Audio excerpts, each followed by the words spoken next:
Lumbu na Selembao et puis bozali ebele pour comment Brazzaville comment Kinshasa message ko na magazine d'orphelinat oyo et message ko pesa bino masango ya kitoko oyela kisaka ba ONGD et la fondation ebele bobenga biso na ba numéro wana ponga ala biso radio nazane senga ko pete ngo mokolo ya lelo na esengo nyoso boyeba ke papa de papa oyo azali partenaire monene na orphelin de les orphelins a kendaki kopesa saki ya madeso ya monene puis alobaki na micro na biso bola na reportage oyo liso mutanga. Bon message na ngai ezali simple ngai papa Joseph awo eza orphelin na ngai naza mopaya wate nazali papa penza babenga nga papa de papa donc ofrande na ngai ya monene penza vi na ngai semaka ngoni na orphelin awa vraiment nazaka na souci soki nazalaki na mbongo mbele nakokozwanga charge mpe nata na 50%. Mais lokola mbongo ezali ya koluka moke moke nabundaka naza na patron oyo nasalaka na ye kombone madame Anne Mbunguje nalelaka epai na ye nde apesaka nga mwa pwi ata saki madeso ekotikila bana euti epai na ye asengaki yango bayelaki ye nde apesi nga yango na ekotikila bana awa po azwa moya ya kolia. Donc en tout cas ils ont d'accord ngai pour rentrée scolaire na sungaka mwa bakaye esengaka epai na ye na fin de l'année mpe bana mwa baji mwa loso mwa sucre mwa bajoue eyaka awa eza ndako na ngai naza mopaya te vraiment oyo baza na bozwi bazo néglige semence ya malamu po te nzambe ayoka ezalaka mpona baorphelin na baveuve mais veuve oyo peut-être aza alembi mais base mingi pene eza nde baorphelin po baorphelin bazwaka baorphelin mokolo azalaka te baorphelin ya mike nde pasi ezalaka mingi eza mpona orphelin mpona bana mike nde place pasi mingi ezalaka bato baza na mbongo bafungola mitema bayaka kosunga baorphelin po basombela mpe lopango neti awa baza balocataire donc soki mbongo ezalaki nango bosakrifie mbongo mpo nasombela bana lopango mais nayebi kaka ke nzambe akosalaka ye vraiment oyo initiative ndeko ezalaki azwi mpona kosala magazine orphelin eza malamu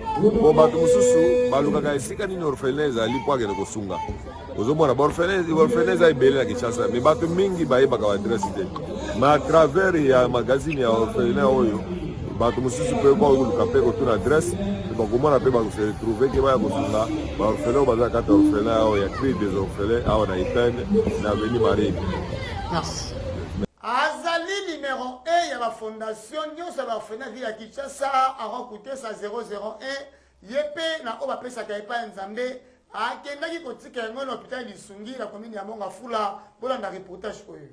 Moi ni chini ya moke malazima tokoya kozonga nde tokozwa moyen ya kofutela bino baplace toyebaki nano te me mama moko aza na Allemagne Barcelone mpe na Marseille mama moko aza na Allemagne atilaki ka $100 atilaki $100 mpona ya na moi ni chini ya moke malazima tokoya kozonga nde tokozwa moyen ya kofutela bino baplace toyebaki nano te me mama moko aza na Allemagne Barcelone mpe na Marseille mama moko aza na Allemagne atilaki ka $100 atilaki $100 mpona ya na mona bino na mwa eloko ya kolia mais na mbala oyo balobi ke tolongola ata mwa $100 bo etala bandeko na biso ya Lisungi mama Bibiche na papa Alpha batindi $100 oyo tosombi mwa loso tosombi sukali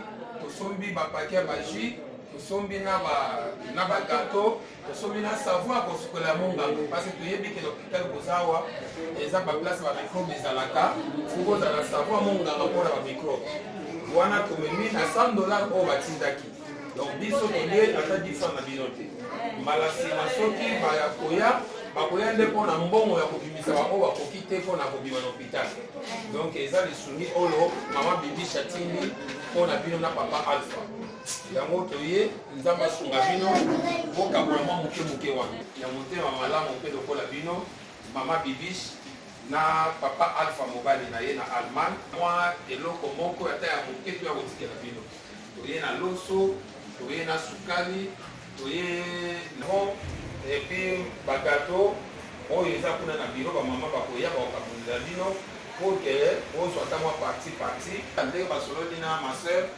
tokoya siko mpona bato bazokoka te kobima na hôpital tokoya oke toye na mbongo opesi babimisi ata bato mibale misato na hôpital eloko tokobana kosala yango wana je pense que Église Memovake bango ezaki na sengo makasi mpona kosoutenir orphelinat avec les orphelins elongo na pasteur na bango bolanda reportage oyo bandimi ebele bapesa considération na bapasteur na bango botala couple oyo eye awawa na orphelinat avec les orphelins babengaka ye pasteur audience oyo azali kokamba église Memovake en tout cas ayaki kosepela na bana kotika mwa loso mwa lipa mpo esunga bana tango magazine d'orphelin molaki bolamu wana bazangaki kopesa ye micro te mpo biso micro mpo na biso eza nango autorisé epai ya moto nyonso mais sauf ye moto oyo abongola motema abongola mpe baposhi pasteur audience asangaki maloba te boyoka ndenge alobaki na micro na biso na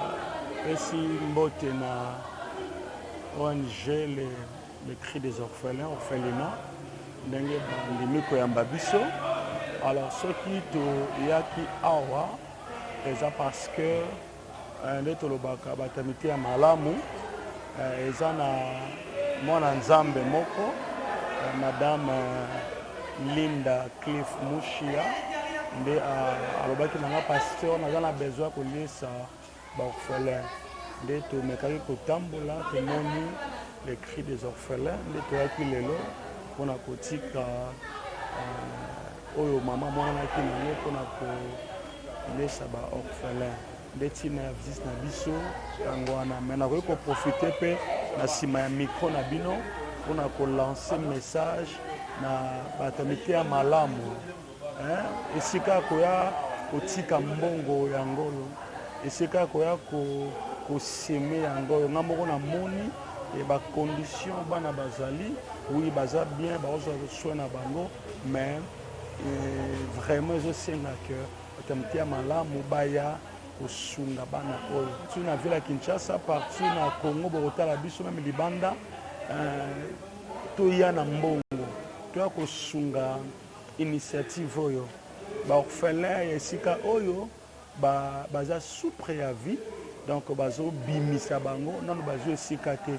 Je me demande soki babimisi bango bana oyo bakozonga na balabala bakokona banani yo mutu ozolanda ngai na bondo na kombo ya Yesu Kristu yaka na ONG orphelinat le cri des orphelins ya kopesa makoki enfin ke bazwa esika soki poza ya lupangu na yo moko bolingo osala don pourquoi pas oseme yango enfin ke bana oyo balala lobi ntongo bakokoma bato nzambe akopambola mpe yo.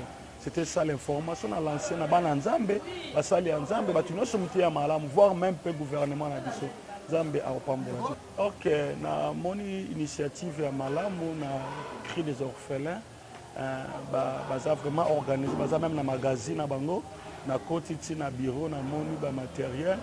Alors je suis vraiment ému de joie. Alors tout soutenir bango tu bango maboko mais bazo ba matériel ba kit complet pour magazine pekende musika. Merci beaucoup. Nzambe apambola yo passer audience et puis na mama didisa ndenge botaki makona bino awa na orphelin le cri des orphelins nzambe asunga bino abakisela bino oyo ezangi soki boko continuer yango pe message kokende nango na église ozali kokamba Memovake ekosala kitoko kitoko makasi. Mwana ya poto ya tongo ye mpe alobaki ngai na mikili ya poto avivaka kitoko be baorphelin bazosouffrir tellement ke asa mwana ya kongo ya tongo alobaki na kotika boye te ayeki kopesa bado na ye mpe asekaki kosepela makasi na bana ya orphelin lekili les orphelins bolanda reportage oyo beaucoup papa na pamboli nzambe nga na visiteur mpe naza mpenza mwana kati ya esika oyo donc naza mopaya te nayeka na ndako na nga vraiment na pamboli nzambe ezaki toujours mpona kosoutenir œuvre kosoutenir bana na bamoma mpe bacirconstance nyonso tout donc tozanganga te tout le temps oyo ezali ndako na nga ngai na mobali na nga papa dali napesi ye mbote atikali na France donc tozalaka wana kaka toujours mpona kosoutenir œuvre vraiment bandeko oyo nano batutisama te eza vraiment opportunité moko ya bien nzambe touché mitema na bango outa France koya ti na Congo mpona kosoutenir œuvre. C'est pas quelque chose de facile, mais ekomaka facile soki eza volonté. Ozomona soki eza volonté bandeko oyo esika bazali oyo ntango bakanisa te baya bamona vraiment eza ya solo komona ndenge bana bazosouffrir, bana baza dans le besoin ezangaka toujours te, surtout maladie, surtout classe babesoin ebele ezangaka te. eozala malamu soki bandeko wana bayebi oyo apenda kosoutenir ndenge tozosenga. Vraiment nzambe atouche mitema na bango, nzambe atouche mitema na bango. tomonaka te mpe esalaka mpasi bazosoutenir ntango mosusu bamusicien mokili oyo ezaki baza kutu deja na babien na bango, bongo bebe oyo azozanga ata ardoise ya kotangela, azozanga esika ya kolala. Tobandaki awa te, tozalaki d'abord na avenue en général Mayele. C'était encore plus difficile dans ma salle de l'autre comia. Donc de l'autre ceux qui va l'autre bango libana nzamba toucher mitema na bango baya ba soutenir s'il vous plaît. Bo pesa ka mbongo na ba musicien o bazana ngo déjà te. Bo soutenir bana bisote bana so yuko to koza bana ne bazala libanda. Au monde ndenge za pasi lelo ke soki balani libanda. Vraiment nzamba toucher mitema na bango vraiment parler du Saint-Esprit. Baouti compère fondateur ya orphelinat Siloé, mais moi si naï azui relève oyo en tout cas esali kitoko makasi bango pe basengi lisungi pour na soutenir bango bazali na commune ya Makala na veni ibene bola na reportage oyo na kuya elenge sa ebosala bino kitoko makasi. Awa toza na orphelinat Siloé eza na Makala Marivanga avenue Ibene numéro 9. Ngai komolanga mama nana oyo aza responsable ya bana orphelinat Siloé. Vraiment napusani pembeni na bino mpona koya kokola lisungi na bino na nzela ya bana oyo eza vraiment naposa lisungi na bino. Awa toza na balocataire tozolunga lipango oyo toza na soutien moko te. Totiaka nzambe na première position na batanité ba malamu. Toza pena na posa lisungi na bino po toza na balocataire tozolunga lipango na $350. Toza na bana 48 39 oyo bazotanga 25 baza na école primaire wana baza na grade mais 14 baza na secondaire na finaliste moko. Toza vraiment na posa lisungi na biso boye ile biso pour la vie ya ba orphelin pour lobi pe bazala utile na société. Surtout pesa bango ya kolia pe komela eza yango ele côté mais eloko eza nécessaire na vie eza classe. Toza vraiment na posa lisungi na bino toza pe na bébé toza ba mapasa mibale ya 11 mois toza na bébé moko ya 5 mois. Vraiment toza na posa lisungi na bino. Merci na magazine des orphelins. Depuis mon kilisala na tumona teme vraiment nzambe ya pambola mutazuli kanisi oyo po aider biso pe oyo toza ba encadrer ya bana oyo na nzela na bango nzambe vraiment pambola mutazuli idée oyo et magazine oyo ekele biso numéro na biso eza 081 62 96 770 wana eza na WhatsApp 081 62 96 770 numéro ya WhatsApp et M-Pesa 084 60 25 78 342 084 25 78 342 ceux qui ont besoin de biso au combien sur le numéro wana au biso direct pour l'information ya bana. Merci beaucoup, ciao na bato ba ya hôtel biso mais tout en orphelinat Siloé tout le lisungi et ba partenaire en terme malamu o ba kanisa orphelin ba kanisa biso donc to banda to foutela ka ba somme le sou pas foutela biso pe minerva tout ça tout tanga auti libanda ya mboka babengaka ye Adri azali mboka ba diaspora mwana ya moke ala souci ba orphelin makasi en tout cas yepe asalaki émission na biso ezali page spéciale bolanda yango na buke business toyambi Andrien azali moko pe a invité na biso ya mokolo ya lelo akoparler sur bana bitike bana mwana bitike azanani bapare bele batikeli yo charge ozwi bana wana leka bakufi olela atiki biso na nani otika biso na nini mais bana le batikali o négligé bana wana orphelin azali nani et puis bapare besoin négliger bana bitike. Bonjour Andrea. Bonjour. Oui, je suis ravi de vous voir hein. Pareillement aussi. Merci beaucoup. Si j'ai la biso mokolo lelo tozo lobela makambo etali ba parents ba négliger bana bitike. Ok. Oui. Oui, c'est ça vraiment. Oui, Andrea Azana ne s'est présenté. Bon, moi je m'appelle Andrea. Je suis un jeune TikToker, internaute aussi, parce que j'ai ma page sur TikTok, j'ai ma page sur Facebook, que ce soit sur Instagram, je parle plus sur les enfants de la rue. Et donc j'ai fait un peu ce devoir-là de sociabilité pour les enfants de la rue et trouver des endroits et les aider en fait. Oui, nous sommes précisément où? Nous sommes devant l'écrit des orphelins. Les écrits des orphelins. Et à Marine, numéro 22. Pourquoi vous avez choisi Bon, l'écrit des orphelins? J'ai choisi l'écrit des orphelins parce que j'ai beaucoup entendu parler de cela. Oui. Et j'ai vu ces grands travaux que Papa Aron Kouté Saracina il fait. Vous connaissez Papa Aron? Oui, je le connais très bien. Oui. Et alors du coup, ces grands travaux qu'il fait pour ces enfants de la rue aussi, et que ces enfants qui manquent de parents, qui viennent dans de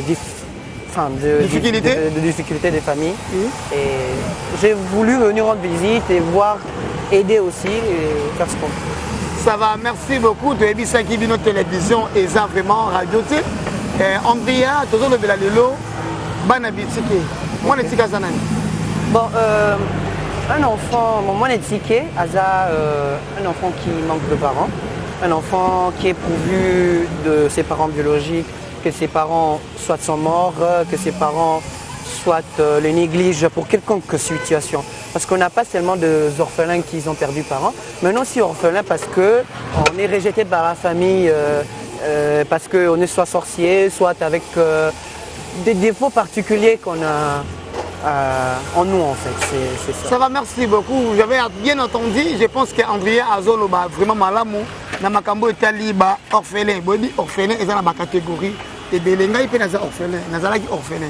Orphelin, on a l'âge. L'orphelin n'a pas d'âge. Pour moi, l'orphelin n'a pas d'âge, ça n'a âge. Andrea, parce que on peut être orphelin même à partir de... On peut perdre ses parents à partir de 20 ans. Vous savez, c'est ça en fait. Mais on a plus d'orphelins qui commencent de 0 jusqu'à 18. Parce que nous, on fait de notre effort à aider parce que c'est eux qui ont vraiment besoin d'aide. Toi, tu es orphelin? Non, je ne suis pas orphelin. Ah merci, moi je suis orphelin. Non, je ne suis pas orphelin. De la guerre orphelin, à l'âge de 10 ans. Okay. J'étais resté à l'âge de 10 ans. Et papa a couffé le lot. Après un mois, maman a couffé. Et tout ça qui va négliger. Vous m'avez dit selon l'émission où vous allez courir. Visite au quotidien à l'équipe d'orphelin et le Bidoni. Ça m'a beaucoup touché. Et je me suis finalement dit qu'il faut qu'on ouvre les yeux. Il faut que beaucoup de gens ouvrent les yeux, qui ne vivent pas seulement sur ce point de super luxueux et tout ça, qui voient aussi d'un côté qu'on a des enfants qui dorment dans la rue, qu'on a des enfants qui ont besoin de manger, qu'il y a des enfants qui cherchent même ne plus qu'un sucre pour faire du thé, pour calmer cette famine qu'ils ont de chaque jour. Et il faut essayer de faire un grand pas. Il faut essayer de faire de notre mieux, d'aider ces gens qui ont plus besoin. On n'a pas seulement... Enfin, on doit... Comment je serais de dire aux ces gens super stars et tout ça, que la vie n'est pas seulement dans la musique, la vie n'est pas seulement dans la politique. Là, vous parlez pour Julien Piana. Non, c'est pas pour tout le monde. Pour Weranson. Pour tout le monde. Pour Fali, pour pas. Non, j'ai pas des catégories. C'est pour faire un goal, hein. Pour tout le monde. Parlez comment ça veut. Que la vie n'est pas seulement sur ça, la vie aussi, c'est entre nous, frères, entre sœurs et tout ça. Pardon? Toujours l'opérateur sur le Lopango. Parce que papa a rencontré ça dans l'orphelinat, les cris des orphelins. Alors, à saigner de celui, il a demandé de l'aide aussi. Et qu'est-ce que vous avez le mot à dire à la population qui le suit? Moi, je dirais à la population de vraiment, comme je dis au début, d'ouvrir les yeux. Il y a des enfants comme ça qui ont vraiment besoin de manger, ils ont besoin de la scolarisation, ils ont besoin... La parcelle aussi, oui. Je vais arriver sur ça. Alors quand je parle sur ça, alors ça veut dire pour avoir tout ça, il faut avoir une parcelle. Alors s'il n'y a pas une parcelle, on ne pourra pas scolariser, on ne pourra pas élever, on ne pourra pas éduquer, on n'aura pas à faire tout cela. Alors je demanderai vraiment à ces gens de bonne volonté, de grand cœur, et qui s'est dit que bon, mon argent ne peut pas finir pour rien dans des boîtes ou dans je ne sais pas quoi, que ça finit au moins dans les mains de gens qui ont vraiment besoin. Comme par exemple le cri des orphelins a vraiment besoin en ce moment d'une parcelle. Et cette parcelle, ça va beaucoup aider ce qui regarde la vie des enfants. Bazalaki wana équipe obimba ya magazine d'orphelinat Luja Moutana un instant pour nous Magladis alobaki na micro na biso opérateur sopela mwana lopango et ko sala kitoko mo le tikete asa moto bo sunga bango. Je reprends le nom de Gladys Samba. Je suis chargée de relations publiques à l'orphelinat Le Cri des Orphelins qui se situe sur l'avenue Marie numéro 22 à Pizza UP. Mon message est simple. La Bible nous dit une chose. La religion sans pire consiste à visiter les orphelins dans leurs affliction. Ce qui veut dire, j'appelle à la conscience de tout un chacun, là où vous êtes, pour ces orphelins. Nous n'aimerons pas qu'un jour ces enfants manquent un toit là où dormir, parce que c'est ce qui nous arrive. Nous sommes maintenant à la capacité de payer le loyer, les taux s'élèvent à 1000 $. Et nous demandons à vous, personnes de bonne foi, qui vont nous suivre,